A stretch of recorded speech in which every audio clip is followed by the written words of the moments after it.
شهر رمضان الذي أنزل فيه القرآن هدى للناس وبينات من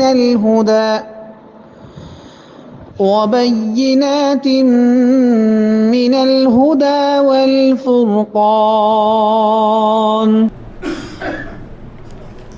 الحمد لله رب العالمين والصلاة والسلام على رسوله الكريم وعلى آله وصحبه أجمعين وأشهد أن لا إله إلا الله وأشهد أن محمدا عبده ورسوله.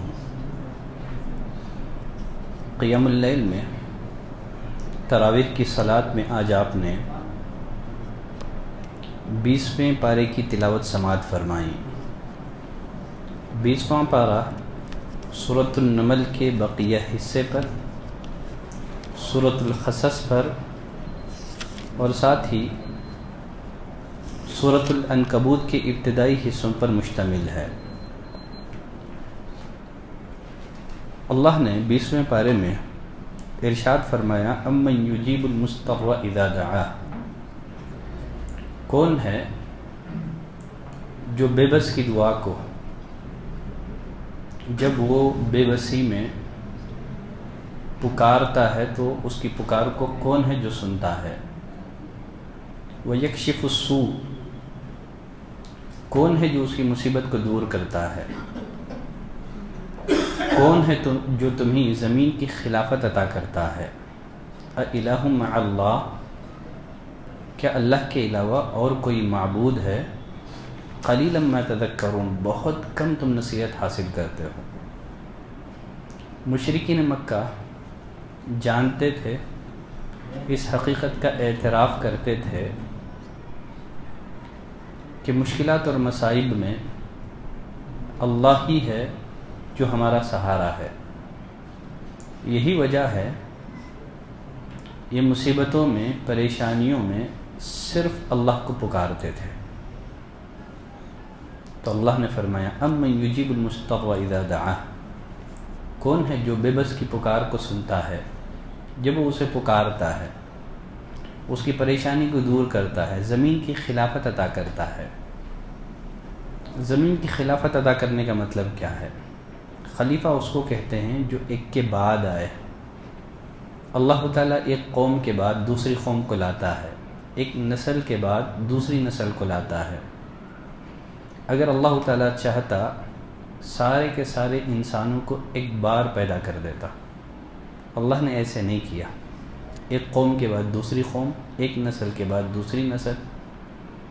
اگر ایک ساتھ سارے کے سارے انسان پیدا کر دیے جاتے تو بہت سارے مسائل پیدا ہو جاتے، معاشی مسائل پیدا ہو جاتے، معاشرتی مسائل پیدا ہو جاتے، رشتہ ناتوں کا کوئی پاس و لحاظ نہیں ہوتا، دنیا فتنہ اور فساد سے بھر جاتی. تو اسی لیے اللہ تعالیٰ نے یہ خلافت کا سسٹم جاری کیا ہے. ساتھ ہی ساتھ سورۃ النمل میں قیامت کی ایک نشانی کا تذکرہ موجود ہے. قیامت کی نشانیوں میں سے ایک نشانی ہے دابۃ الارض. اللہ نے فرمایا وَإِذَا وَقَعَ الْقَوْلُ، جب قیامت کی گھڑی آئے گی، اخرجنا لهم دابۃ من الارض، ہم ان کے لیے زمین سے ایک جانور نکالیں گے، تکلمہم، جو لوگوں سے بات کرے گا. تو یہ بھی قیامت کی ایک عظیم ترین نشانی ہے. حذیفہ رضی اللہ تعالیٰ عنہ فرماتے ہیں ایک دفعہ ہم لوگ مسجد میں بیٹھے ڈسکس کر رہے تھے. اتنے میں نبی کریم صلی اللہ علیہ وسلم ہمارے درمیان تشریف لائے. پوچھا کیا بات ہو رہی ہے؟ کہا اللہ کے رسول قیامت کے بارے میں گفتگو کر رہے ہیں. نبی کریم صلی اللہ علیہ وسلم نے فرمایا قیامت قائم نہیں ہوگی جب تک کہ تم اس سے قبل 10 نشانیاں نہ دیکھ لو. ان 10 نشانیوں میں سے پہلی نشانی الدخان، دھواں، جس کا ذکر آگے سورۃ الدخان میں آ رہا ہے. اور پھر دجال کا ظہور، یہ بھی قیامت کی عظیم نشانی ہے۔ دابۃ الارض، زمین سے ایک جانور نکلے گا جو لوگوں سے بات کرے گا۔ سورج کا مغرب سے طلوع ہو جانا ہے۔ عیسیٰ علیہ السلام کا نزول، یاجوج اور ماجوج کا خروج، اور ساتھ ہی ساتھ 3 جگہوں پر زمین کا دھسنا، 3 جگہوں پر زلزلے آئیں گے، مشرق میں، مغرب میں، جزیرۃ العرب میں۔ 10ویں نشانی آپ نے یہ بتائی، ایک آگ نکلے گی جو لوگوں کو ہانک کر یمن کی طرف لے کر جائے گی۔ بلکہ صحیح مسلم کی ایک روایت میں نبی کریم صلی اللہ علیہ وسلم نے فرمایا، ابو ہریرہ رضی اللہ تعالیٰ عنہ راوی ہیں، ثلاث اذا خرجنا، 3 چیزیں ایسی ہیں، 3 باتیں یا 3 علامتیں ایسی ہیں جب وہ ظاہر ہو جائیں، لا ينفع نفسا ایمانها، کسی بھی نفس کو اس کا ایمان لانا فائدہ نہیں دے گا، الا یہ کہ وہ پہلے سے پکا اور سچا مومن ہو۔ وہ 3 نشانیاں کیا ہیں؟ جب وہ ظاہر ہو جائیں تو ایمان لانے کا کچھ بھی فائدہ نہیں ہوگا۔ ان میں سے ایک علامت ہے سورج کا مغرب سے طلوع ہو جانا، دجال کا ظہور، اور ساتھ ہی ساتھ دابۃ الارض۔ تو دابۃ الارض کا تذکرہ موجود ہے۔ وہ دابۃ الارض کہاں سے نکلے گا، کیسے ہوگا، اس کی کیفیات سے متعلق بہت ساری روایتیں ہیں، لیکن ان روایتوں میں سے کوئی بھی روایت پائے ثبوت کو نہیں پہنچتی ہے۔ کچھ لوگ کہتے ہیں کہ اس کے ہاتھ میں موسیٰ علیہ السلام کا عصا ہوگا، فلاں ہوگا، فلاں ہوگا۔ تو اس سے متعلق جو بھی روایتیں بیان کی جاتی ہیں، کوئی بھی روایت ثابت نہیں ہے۔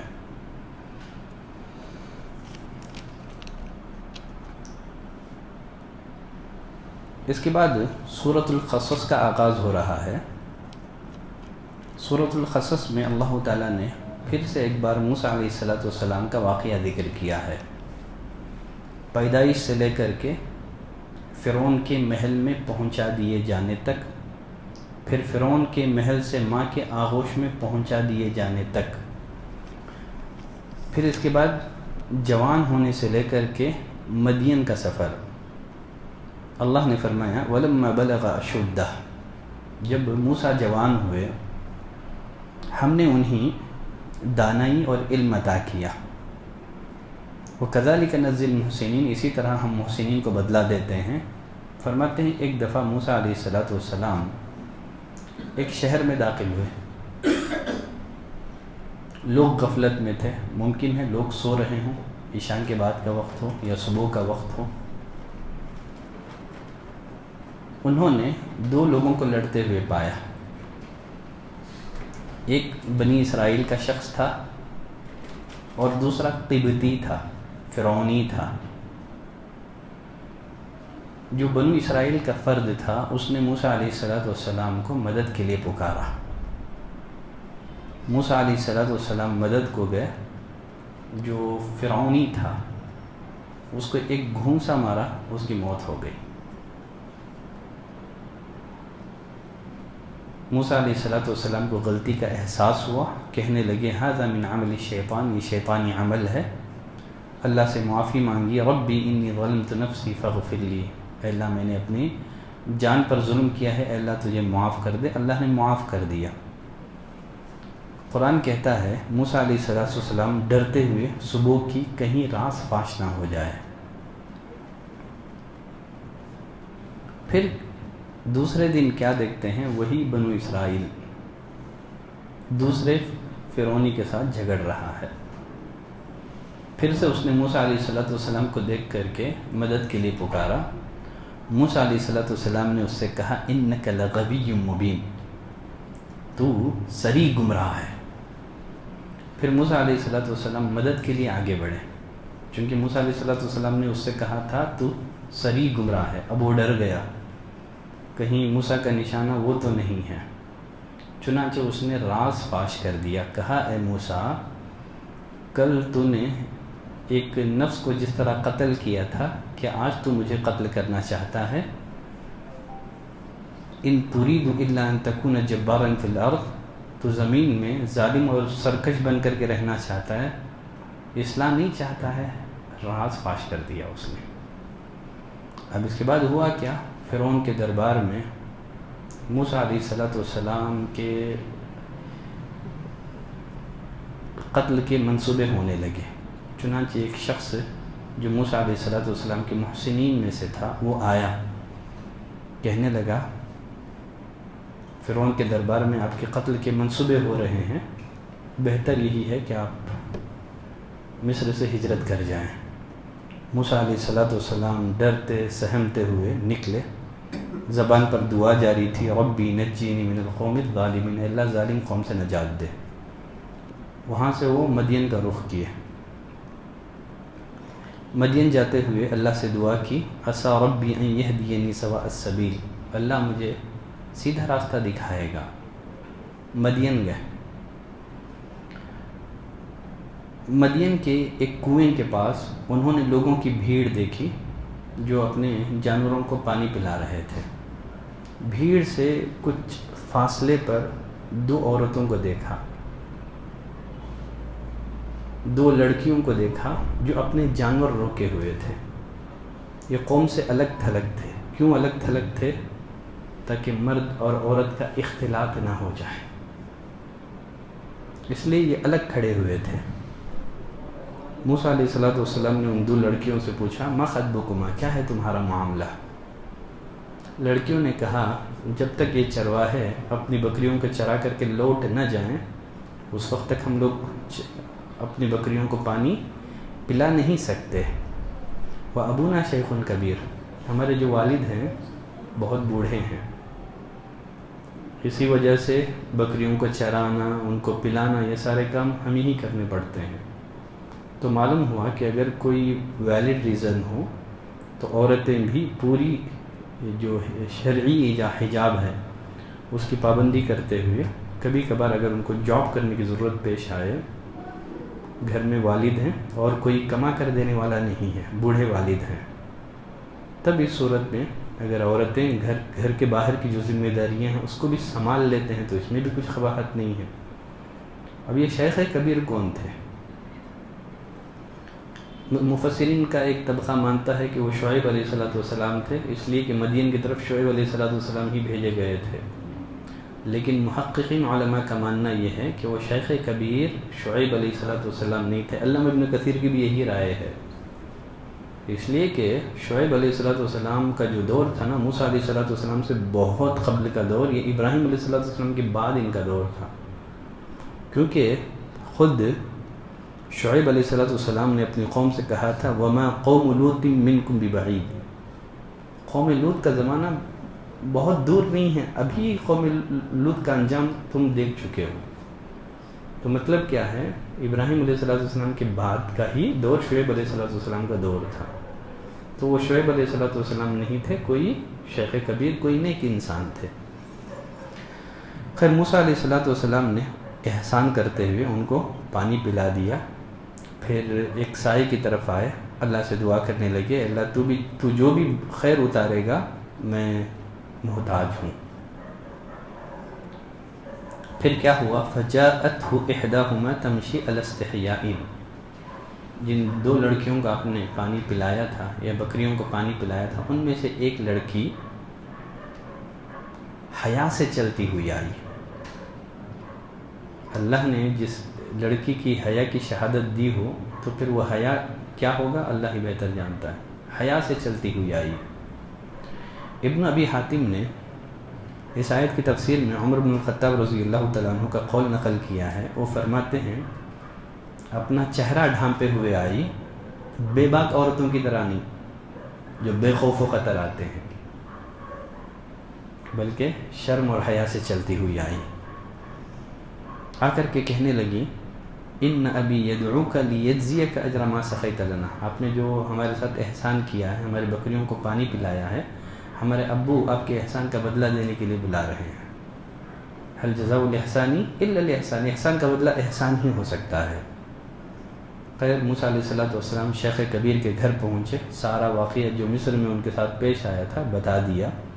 تو شیخ کبیر نے کہا، ڈرو نہیں، آپ ظالم قوم سے نجات پا چکے ہو۔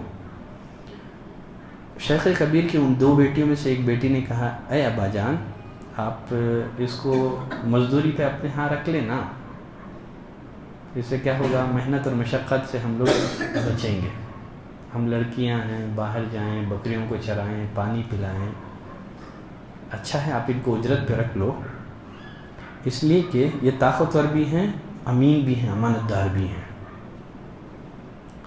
شیخ کبیر نے پوچھا تمہیں کیسے پتہ چلا، جیسے روایتوں میں ہے، کیسے پتہ چلا کہ طاقتور بھی ہیں، امین بھی ہیں؟ کہا کہ ہم نے دیکھا اس شخص نے پتھر کو اٹھایا، جس پتھر کو 10 لوگ اٹھا نہیں سکتے، بآسانی اس پتھر کو اٹھا لیا انہوں نے۔ اور ان کی امانت داری کیا ہے، جب میں انہیں لے کر کے گھر آ رہی تھی، میں آگے تھی، اس شخص نے کہا کہ نہیں میرے پیچھے چلو، میں آگے چلتا ہوں، بس جہاں رائٹ یا لیفٹ ہونا ہے کنکریوں کے ذریعے سے اشارہ کر دو تو میں لیفٹ اور رائٹ ہو جاؤں گا، یہ امانت داری ہے۔ چنانچہ شیخ کبیر نے موسیٰ علیہ السلام کو بلایا، کہا کہ میں اپنی 2 بیٹیوں میں سے ایک بیٹی کا نکاح تم سے کرنا چاہ رہا ہوں، لیکن شرط یہ ہے کہ 8 سال منیمم ہمارے پاس تمہیں مزدوری کرنی ہوگی، اگر 10 کر لو تو بہت اچھا ہے، 10 سال مدین نہیں چھوڑو گے، 10 سال مدین میں ہی رہنا ہوگا، اگر ضمانت دو گے تو ٹھیک ہے۔ موسیٰ علیہ السلام نے کہا یہ میرے اور آپ کے درمیان میں ہے، ان 2 مدتوں میں سے جو بھی میں مدت مکمل کروں مجھ پر کسی طرح کی کوئی زیادتی نہیں ہے۔ واللہ علی ما نقول وکیل، ہم جو کچھ کہتے ہیں اللہ نگران اور نگہبان ہے۔ چنانچہ مدت 10 سال کی کمپلیٹ ہو گئی، شیخ کبیر نے اپنی ایک بیٹی کا نکاح موسیٰ علیہ السلام سے کر دیا، پھر اس کے بعد یہ نکلے اور وادی طور کے پاس یہ نبی بنائے گئے، پھر موسیٰ علیہ السلام فرعون کے دربار میں پہنچے تو اللہ تعالیٰ نے یہ سارا واقعہ ذکر کیا ہے۔ ساتھ ہی ساتھ سورۃ القصص میں اللہ نے فرمایا انک لا تہدی من احببت ولکن اللہ یہدی من یشاء، اے نبی آپ جس کو ہدایت دینا چاہیں ہدایت نہیں دے سکتے، اللہ جسے چاہتا ہے ہدایت دیتا ہے۔ جب ابو طالب وفات پا گئے، نبی کریم صلی اللہ علیہ وسلم بہت غمگین اور غمزدہ ہوئے، تو اللہ نے کہا اللہ جسے چاہتا ہے ہدایت دیتا ہے، آپ ہدایت نہیں دیتے ہیں۔ دیکھیں ہدایت کے 2 معنی ہیں، ہدایت کا لفظ 2 معنوں کے لیے بولا جاتا ہے۔ ایک معنی ہے اراءۃ الطریق، راستہ دکھانا، اس معنی کے اعتبار سے انبیاء بھی ہادی ہیں، اور ایک ہوتا ہے ایصال الی المطلوب، منزل تک پہنچانا، یہ اللہ کا کام ہے۔ تو یہاں ہدایت دوسرے معنی میں ہے، توفیق دینا یہ آپ کا کام نہیں ہے، آپ کا کام پہنچانا ہے، اللہ جسے چاہتا ہے ہدایت سے نوازتا ہے۔ ساتھ ہی ساتھ سورۃ القصص میں قارون کا ایک واقعہ بھی ہے۔ قارون کون تھا؟ کان من قوم موسیٰ، یہ بنو اسرائیل میں سے تھا، یہ موسیٰ علیہ السلام کی قوم میں سے تھا، فرعون سے اس کا تعلق نہیں تھا، فرعونی نہیں تھا، یہ قبطی میں سے نہیں تھا۔ اللہ نے فرمایا اس نے سرکشی کی، بنو اسرائیل کو حقیر سمجھتا تھا، اس لیے کہ اللہ نے بہت مال و دولت دے رکھا تھا اسے۔ ساتھ ہی ساتھ فرعون کا بڑا یہ حمایتی تھا، یہ اس کی ساری جو خیر خواہیاں ہیں وہ فرعون کے حق میں تھی۔ اللہ نے کہا وَآتَيْنَاهُ مِنَ الْكُنُوزِ، ہم نے قارون کو بہت سارے خزانے دے رکھے تھے، اتنے خزانے، جو خزانے کی کنجیاں ہیں نا، خزانے کی کنجیوں کو ایک طاقتور جماعت بمشکل اٹھا سکتی تھی، کنجیوں کو جو چابیاں ہوتی ہیں، اس قدر خزانوں کا اللہ نے مالک بنایا تھا قارون کو، اس کے خزانوں کی چابیاں ایک طاقتور جماعت بمشکل اٹھا پاتی تھی۔